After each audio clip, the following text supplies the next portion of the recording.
Prinsipnya sederhana, kalau mbak lambungnya sedang kambuh ya minumlah obat lambung.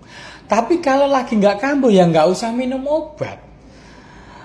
Kamu sekarang mulai ketakutan karena baca efek samping kalau minum omeprazol selama berbulan-bulan tuh nanti efek sampingnya apa. Kamu jadi mikir sendiri kan. Ya sebenarnya sih tujuan dari omeprazol atau golongan yang sekeluarga yaitu lansoprazol, pantoprazol. Yang terbaru itu golongan esomeprazol maupun rabiprazol. Itu tuh sebuah pompa proton inhibitor. Jadi yang menghambat pompa yang mengeluarkan asam lambung di dalam lambung kita. Kan terjadinya orang gangguan lambung itu kan karena asam lambungnya berlebihan. Jadi tujuan obat ini kan untuk mengontrol supaya produksinya jangan terlalu banyak. Ya, menurut saya, hemat saya tuh bagusnya ya diminum saat kambuh. Kisaran misalnya kamu perutnya masih nggak nyaman 3 hari sampai misalnya 5 hari. Tapi kalau udah nyaman, ya sudah nggak perlu diminum. Sekarang itu kan kalau asam lambung di dalam tubuh kita itu kan ada gunanya. Gunanya itu untuk melunakkan makanan menjadi bubur lambung. Lah, sekaligus untuk matiin bakteri dan virus yang masuk ke dalam pencernaan kita.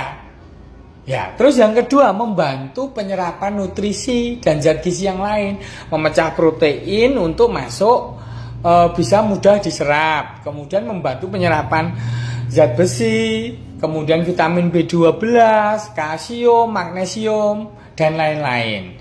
Lah kalau asam lambung terlalu dihambat produksinya karena dengan minum tiap hari, mungkin sih secara dalam jangka belum terlalu panjang nggak masalah.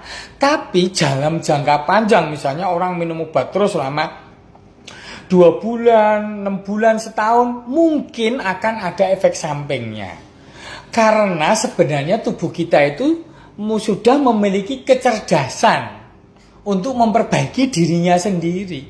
Tetapi saking stresnya, saking khawatirnya, berusaha mengandalkan agen dari luar.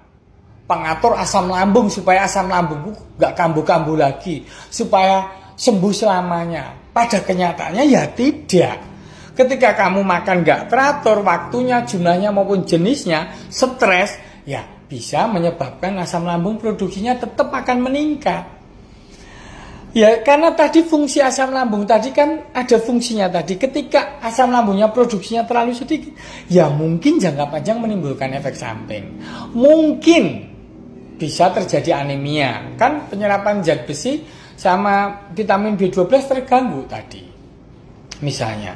Terus kemudian mungkin menyebabkan mudah lemes misalnya. Kan penyerapan magnesium sama kalsium terganggu. Kan itu gunanya untuk otot-otot kita. Ya. Terus kemudian fungsinya asam lambung sebagai antibakteri, antivirus yang masuk di dalam pencernaan kita. Nah, kalau terlalu sedikit bakteri yang virus yang masuk terlalu banyak ke dalam pencernaan kita. Nah, jadi yang namanya mikrobioma, bakteri-bakteri yang harusnya itu seimbang di dalam ekosistem pencernaan kita, menjadi populasinya menjadi banyak karena yang harusnya dihabisin sama lambung atau dihambat oleh lambung itu menjadi bebas masuk. Jadi akan mungkin mudah mengalami infeksi pencernaan. Mungkin bisa menyebabkan mudah infeksi di dalam tubuh kita. Infeksi itu kan ya bisa bronkopneumonia, mungkin infeksi di hati dan lain-lain itu ya mungkin. Tetapi memang tidak ada penelitian yang komprehensif secara detail itu tidak ada. Belum, setahu saya belum. Tapi paling enggak simpelnya tubuh kita itu sudah memiliki kecerdasan. Nah kalau kita mencukupkan faktor yang lain menyeimbangkan ritme hidup kita ya makan sehat, makan teratur waktunya, jumlahnya maupun jenisnya, pikiran gak stres, ya asam lambung dengan sendirinya akan teratur sendiri.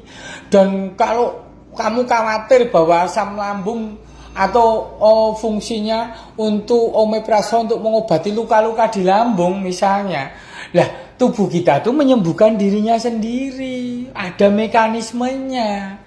Jadi udahlah, sekarang kamu daripada terombang-ambing antara takut efek samping sama takut luka, minum obat hanya saat kambuh saja.